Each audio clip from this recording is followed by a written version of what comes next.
recognized than that of any world leader or Hollywood superstar. Elvis. He sold more than 1 billion records, starred in 31 feature films, and appeared on dozens of TV programs. Elvis. He's been the subject of countless TV documentaries, hundreds of books, and thousands of newspaper and magazine articles. He's worth more today than he was at the peak of his career.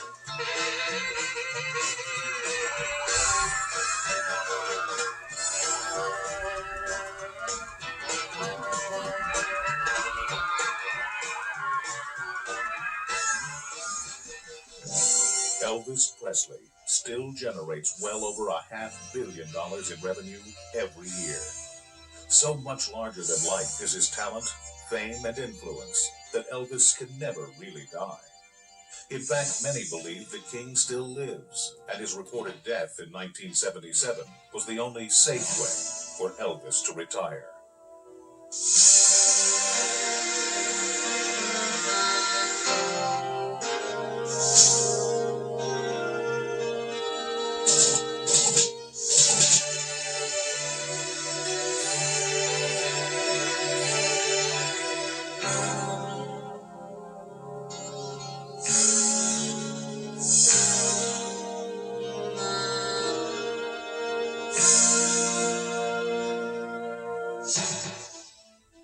For many years, rumors have persisted that Elvis is still alive. In a few moments, you'll meet private investigators, former federal agents, and Elvis experts who have startling evidence that the king still lives.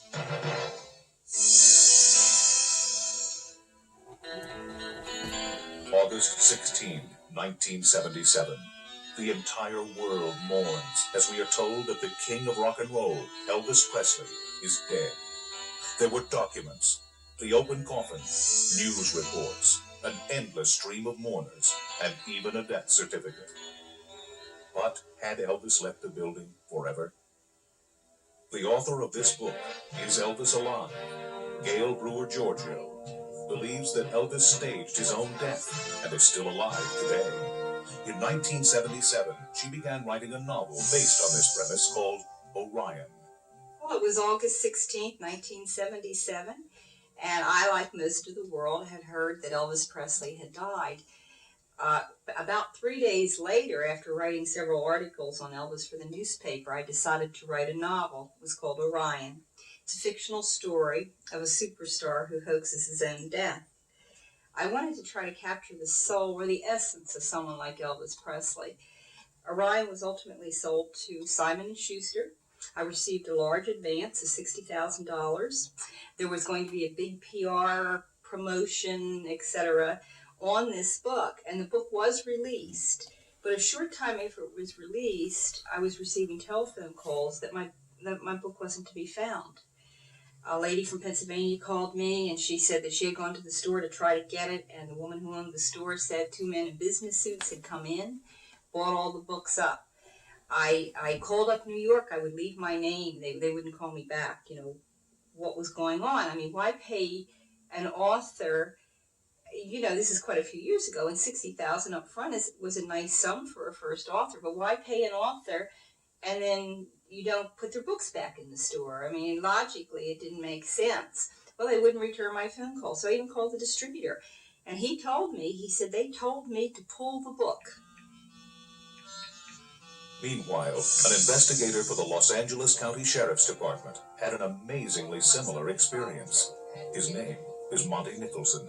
Gail Giorgio's book, Orion, and my book, The Presley Arrangement, were written at approximately the same period of time, at different ends of the continent. Gail Giorgio and myself did not even know of one another, and yet we wrote the same identical facts surrounding the mystery of Elvis's alleged death from different independent sources. Other coincidences that occurred. My book, The Presley Arrangement, as did Gail's book, Orion, disappeared from the shelves shortly after it was published. When I questioned my publicists about this phenomenon, why friends of mine would go to a bookstore and try to order the book, and they would actually refuse to order it. He said in 35 years in the publishing industry, he'd never heard of such a thing. When I talked to Gail Giorgio, she was getting the same story about Orion.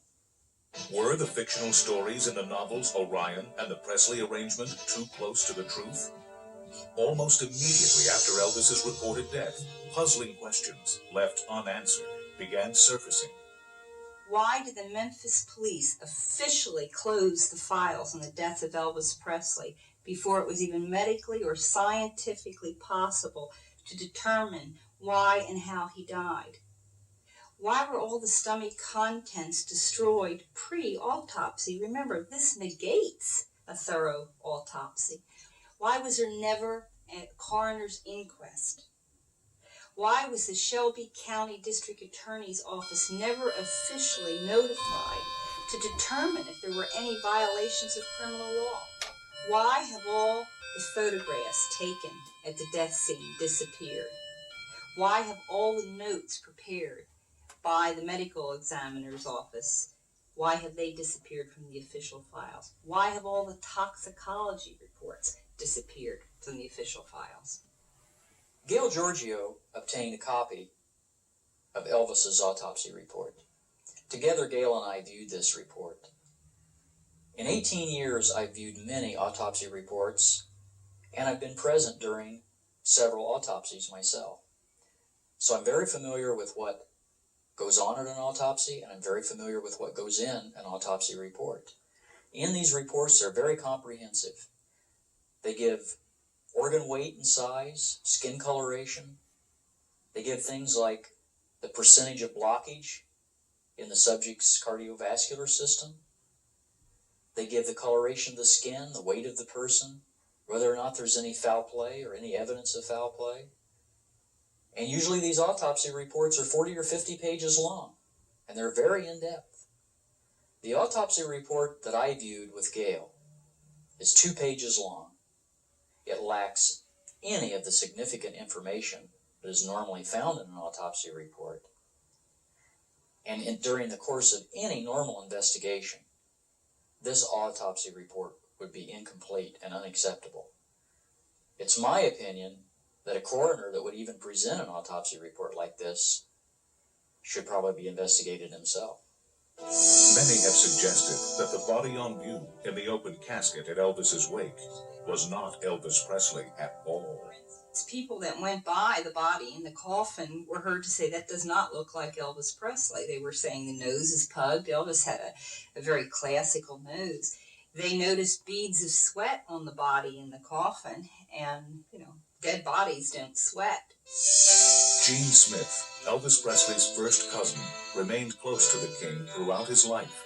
He also did not believe that the body lying in state in the open coffin was that of his cousin, Elvis Presley.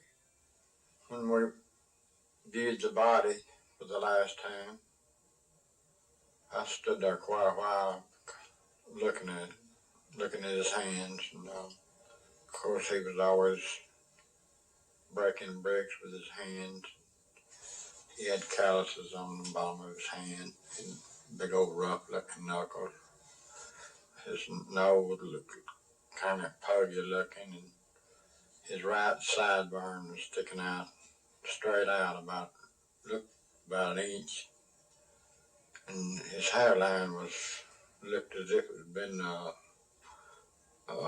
hairpiece, something glued on somewhere. It just didn't look right. And his hands was just as smooth as a newborn baby's behind, and it seemed like it was sweating on around his hairline. It could have been sweat, it could have been glue, I don't know. But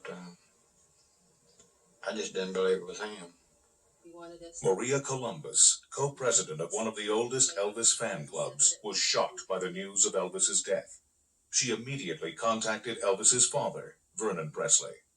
And he asked us not to come out, that he wanted us to come to Memphis a week later He said that it was too hectic. There were too many people. The press was there.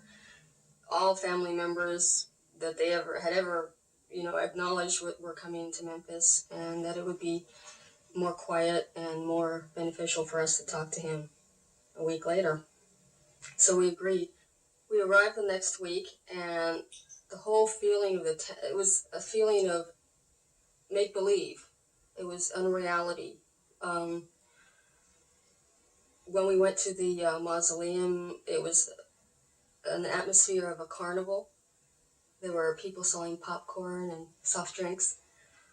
There were people running up and down, and people standing in front of the doors of the mausoleum posing for pictures with the security guards. It didn't feel real. It felt like it was a game. And we didn't feel that Elvis's spirit was there. We felt a coldness and like it was a big joke.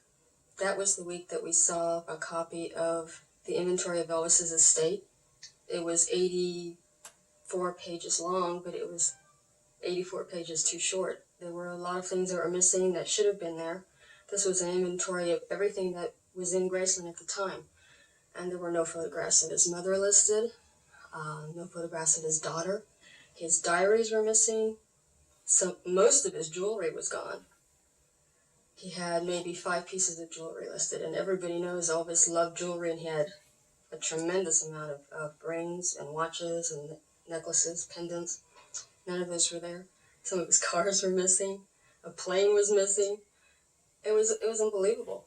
And we were talking to fans who were still there, who had seen Elvis lying in state, and they said it didn't look like him. And the gravesite itself raises questions in Maria's mind.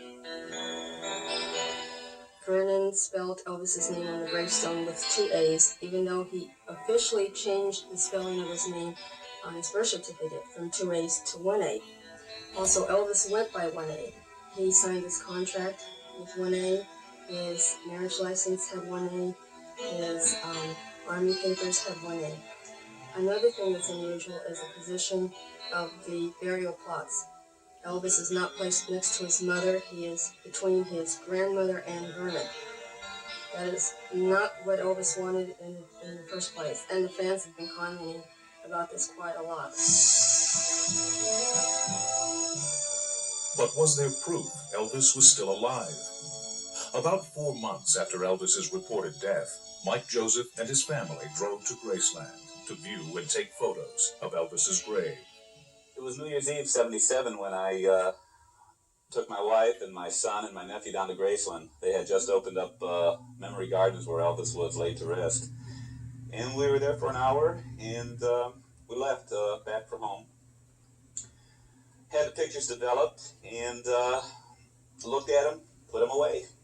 One day after reading a book, I decided to look at my pictures again. I pulled them out, and this time I saw something in one of the pictures that I hadn't seen over the years that I was looking at them. Of course, I wasn't really studying them, but the sun had just hit on this picture in such a way that it picked up this image sitting in the doorway, a shadow in the doorway. For curiosity's sake, not that I'd know who was there, I wanted to see what it was. I took my son's magnifying glass, put it on the picture, started pulling it away from the picture to get a good visible view of it, and I was just shocked. I could not believe what I saw.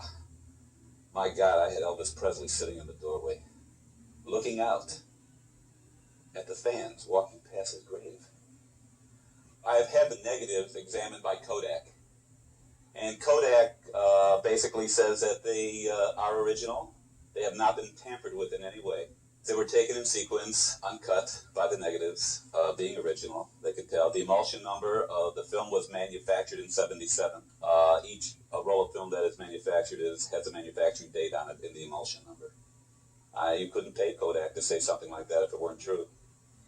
This is the first shot that we took. We couldn't go near the house. This is a security guard's car. It was sort of makeshift then because it was too early. It wasn't really opened up as a museum yet, so the house was closed to the public. This is Elvis's headstone, and right here in the corner is his mother. So this shows it was taken after August 1677, and before 79 when his father died, because his father would be right over here, and 80, his grandmother, Minnie Mae. This is the shot that I took of the people walking and the bathhouse in the distance. We zero in here, and this is the same shot with just the chair. No one sitting in the chair. So that shows it was not a picture of someone sitting in the chair. He liked that chair. That was one of his favorite chairs. He even got his haircuts in that chair at times. This is the view he would be seeing. He would be seeing us sitting there and the people walking past his headstone. This is my son once again blocking the doorway, and of course the picture where I first spotted the silhouette in the doorway.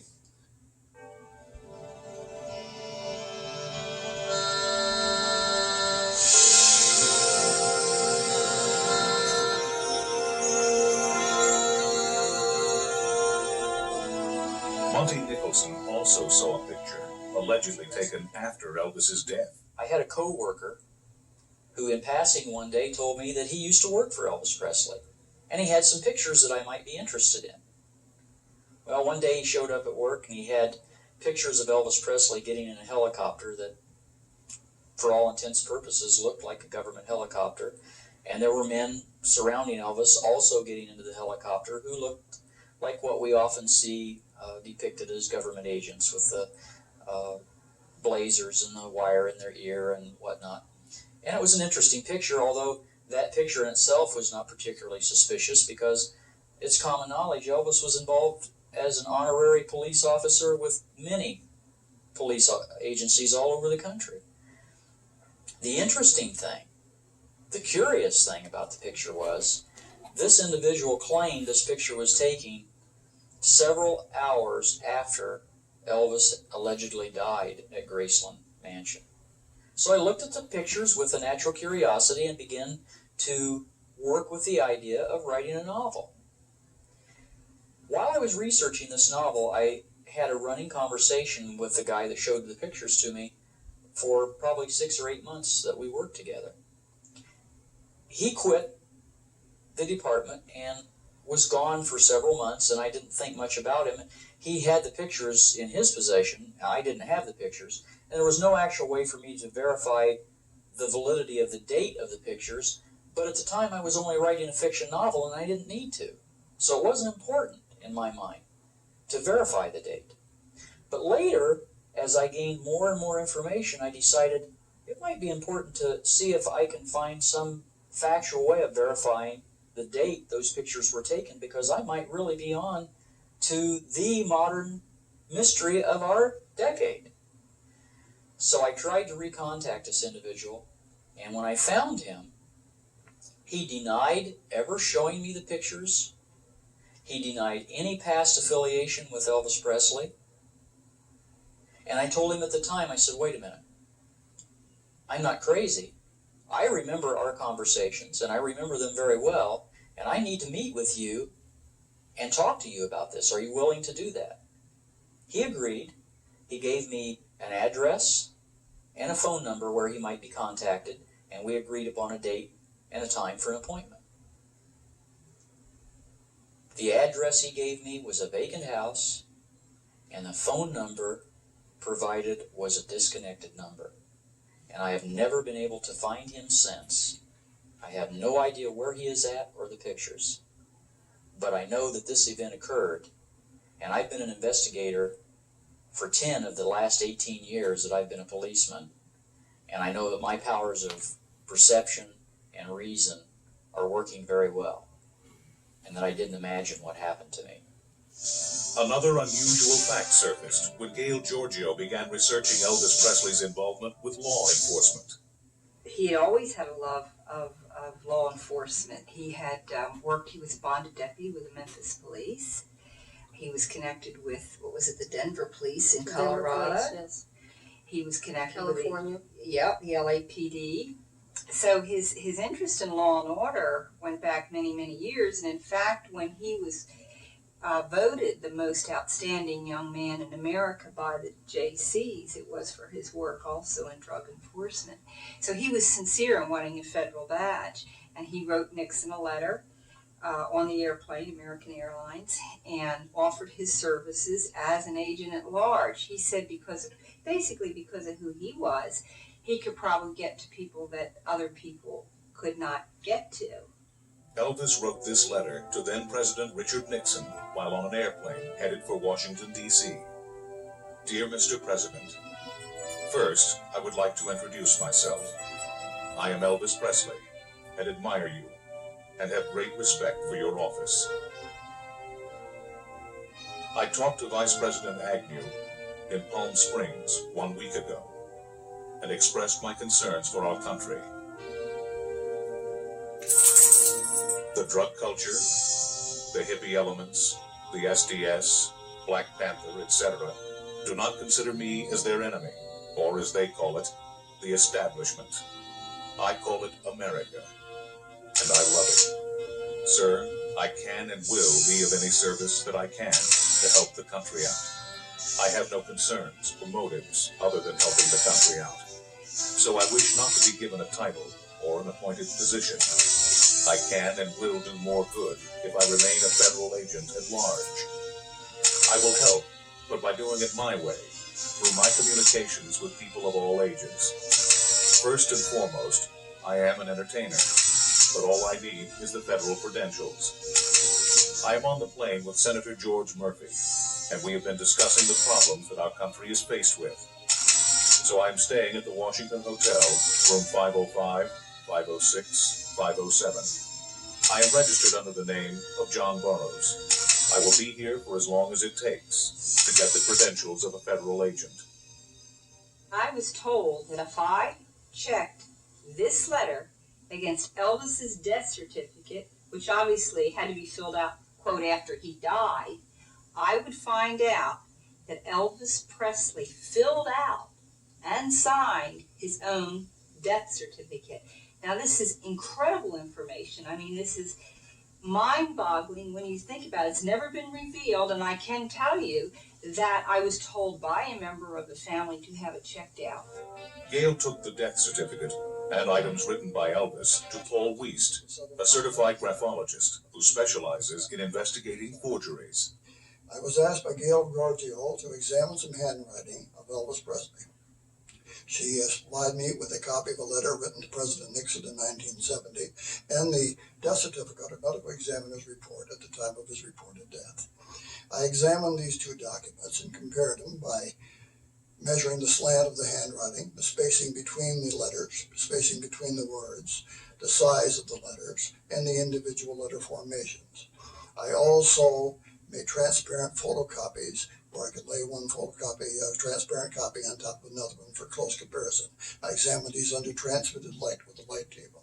The result of my examination was that I found that the slant matched on both documents, that the size of the letters was the same, the spacing between the letters was the same, and many of the individual letter forms were the same.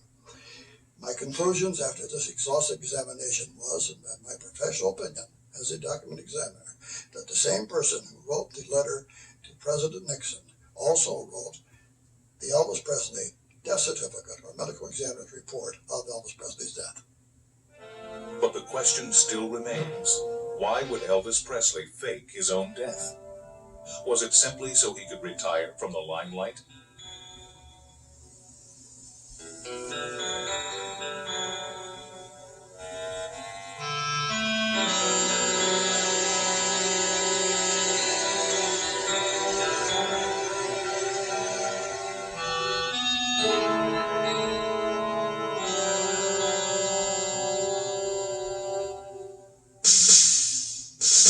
Perhaps, as many believe, was it because of Elvis's involvement in state and federal affairs, such as the DEA, the Drug Enforcement Agency? It was in 1970 when Elvis received a federal badge from President Richard M. Nixon. We know that it's not a token badge because, there was an article by Jack Anderson in the Washington Post that told about Elvis being sworn in as a federal agent. I think Elvis purposely low-keyed his role as a government agent for the effectiveness in acting in an undercover role. Maria Columbus was also researching Elvis's life. I had toured Graceland, and I had noticed in the trophy room a certificate of appreciation from the government to Elvis. And so I wrote to that particular bureau and asked, why was this given to Elvis? This was in 1982. And I received an answer from a Mr. Pritchett, saying that Elvis had provided cover for an undercover narcotics agent from the years of 1974 through 1976. The man was a musician and posed as part of his band. Elvis is connected also with President Carter. We know by several biographies that 2 weeks, I believe, prior to August the 16th, the FBI arranged a telephone call with Elvis and President Carter. Not only do we have Elvis connected with 2 United States presidents, I don't know about you, but I don't think I'd get an appointment that easy. And I think if I wanted to call, say, President Carter, I couldn't really call the FBI and say, would you put a call through? This is the kind of clout Elvis had, but his clout run in a very official way. He was a federal agent. There's no doubt about it. I mean, I have read 663 FBI files on Elvis Presley. And his life was in danger. It's clear by the FBI reports. There were serious assassination threats made against him. Recently, Gail Giorgio and myself viewed FBI documents obtained by Gail. In these documents, Elvis was the subject of numerous death threats. Some of these threats came from well-known underground figures, and it was also common knowledge that an undercover agent traveled as one of Elvis's band members. It's because of this affiliation that Elvis had with government agencies, because of these death threats, and the fact that this agent traveled as one of his band members, that lead us to believe that the strong possibility exists he may very well be a part of the Witness Protection Program. But being a member of the law enforcement community myself, this prevents me from ever undermining any efforts of another law enforcement agency. And it also prevents me from telling you the answer to this question, which I know is the truth.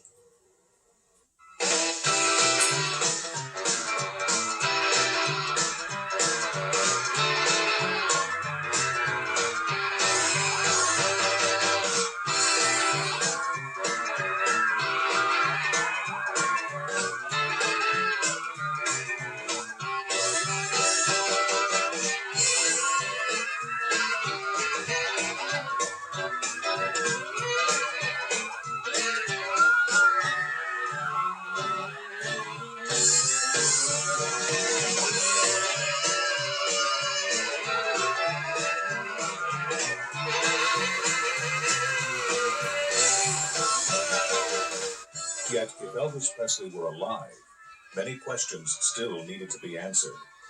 It was Monty Nicholson's investigation which started to unravel the mystery. One of the questions I asked myself while researching the Presley arrangement was, if Elvis did indeed fake his death, how would he support himself? He would need money. 3 facts came to light when I began to research this question. My sources tell me that in March of 1977, a full 3 months before Elvis died, he cashed in 3 life insurance policies for just shy of $2 million. Shortly after his death, fact number 2, there was a checking account, a private checking account, with an excess of $1 million that vanished and has not been explained as yet. Third fact, there's still a remaining insurance policy that is yet to be cashed. What is the significance of this? It's just this. The 3 life insurance policies that were cashed were paid up. There's no fraud involved. Those life insurance policies are owned by the insured. The third policy, or the remaining policy, I should say, was not paid up. If a surviving heir would cash in that policy and the person who was insured were still alive, that would be insurance fraud. The checking account I can't explain. It vanished. $1 million vanished. Is Elvis still alive? The feasibility certainly seems to be getting stronger. Gail Giorgio and others believe that Elvis is alive and well and living in Kalamazoo, Michigan. There was a newspaper article actually in Kalamazoo right before August 16th of 77, and it said that Elvis visited Kalamazoo incognito. But he had been seen there, and so there's been some jokes, Burger King, shopping malls, etc. And people, I don't know if they actually believed it or it was just a joke or they thought they saw. But what happened was that I had received a telephone call some years ago from a woman who was a nurse at a hospital in New York City. And she said that Muhammad Ali had been a patient there. And while at the hospital, she said a man who looked identical to Elvis Presley visited Ali. Now, most people do realize that Muhammad Ali and Elvis were very, very close friends. They saw each other. He would visit Ali at his training camps and so forth. But there wasn't too much I could do about the information because it wasn't verifiable. Then, I guess a couple of years ago, I received a telephone call and a letter from a woman from Ohio, and she had a copy of the Cincinnati Post, and she said that when Ali was leaving the hospital, it was a UPI story, leaving the hospital, he left with other men. It was on a Thursday night that they had left. And one of the men was Jesse Jackson. There was another unidentified man with Ali, and a fourth man who was captured. And it looks identical to Elvis Presley. The negative to that picture has disappeared, but the picture did appear in the newspaper, and I managed, of course, to get a copy of it. We sent it to experts who do facial analysis and so forth, where they compare it to other pictures of Elvis, and it matched up. They said, they tried to find flaws, but they couldn't. They measure nose to lips and the whole thing. And so they verified that it was Elvis Presley. And in November of '89, Ali was shown the picture, and he also verified that it was Elvis Presley. It was actually, the picture was even shown to to Billy Stanley, one of Elvis's stepbrothers, and he verified also that it was Elvis Presley. Now, what's interesting about this, tying this into Kalamazoo, is that Ali lives right outside of Kalamazoo. He lives in Berrien Springs, but he uses the Kalamazoo postmark. It's always stamped on all his